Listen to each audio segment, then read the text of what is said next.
Nowadays, when you hear people talk about Islam, there are a lot of misconceptions, especially when it comes to Islamic women, especially when it comes to women who practice Islam.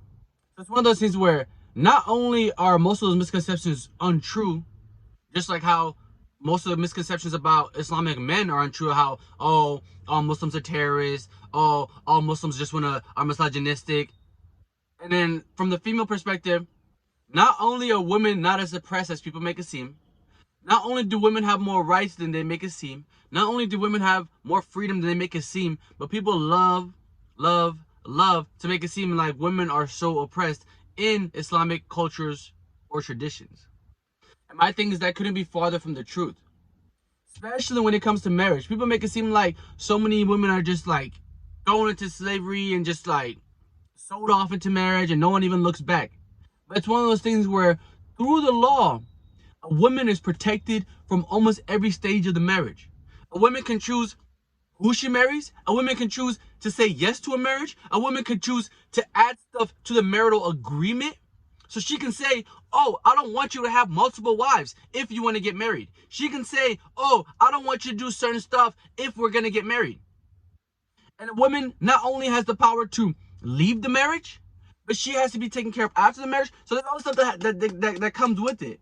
And it's one of those things where society will make it seem like the women are so oppressed and they, don't have any power when it comes to marriage and they're just so miserable and they just, have to be stuck in these horrible, loveless marriages. But that couldn't be further from the truth. And it's one of those things where, just like in the Western societies, women benefit from marriage, women benefit from divorce. Just like in Islamic cultures and societies, women benefit from marriage and women benefit from divorce. So at the end of the day, all the misconceptions that you hear about Islamic women, all the misconceptions that you hear about Muslim women, all the misconceptions that you hear about the Islamic culture and tradition are untrue. Islamic women can choose who they marry. They can choose what type of marriage they have. They can choose to leave the marriage. And they can choose what they want to do after the marriage. So it's one of those things where women have not only the freedom and the power, but they have it at almost every stage of the marriage. So don't let anybody fool you and tell you that these women are so oppressed and that they have no power, because that couldn't be further from the truth. That couldn't be further from the truth. Okay? So like I said, you cannot always believe everything you see on the internet. Okay?